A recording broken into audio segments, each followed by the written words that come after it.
আমেরিকার পতনের পরে এরপরে ইসরায়েল হবে এই বিশ্বের রুলিং স্টেট, এবং সেই দেশ থেকেই দাজ্জাল বের হবে এবং সারা বিশ্ব শাসন করবে। তারপর কি হবে?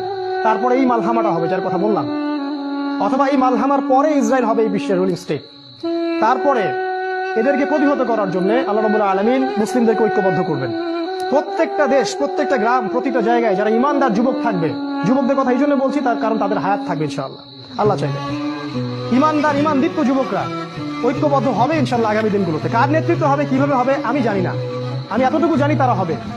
কারণ আল্লাহ রাব্বুল আলামিন তার নবীর মাধ্যমে জানিয়েছেন এই বাংলাদেশ বলেন, পাকিস্তান, আফগানিস্তান, এই পুরো জায়গাগুলো, ইন্ডিয়া, এই জায়গাগুলো থেকে যুবকদের অনেক কাফেলা আসবে এবং তারা ইমামুল মাহদির সাথে যুক্ত হবেন।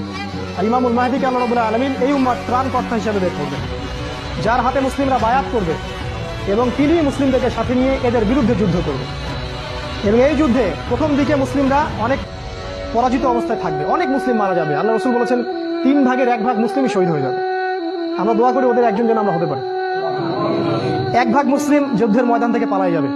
নবীজি বলেছেন এদেরকে আল্লাহ কখনো মাফ করবেন না, আমরা ওদের অন্তর্ভুক্ত হতে চাই না।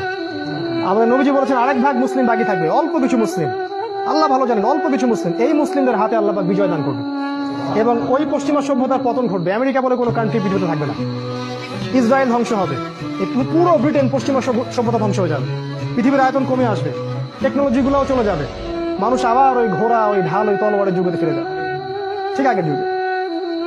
এরা যতই বলো ভিশন 2050 ইত্যাদি ইত্যাদি, এগুলোতে কান দিবেন না, এরা হচ্ছে সব অন্ধ মানুষ, অন্ধ।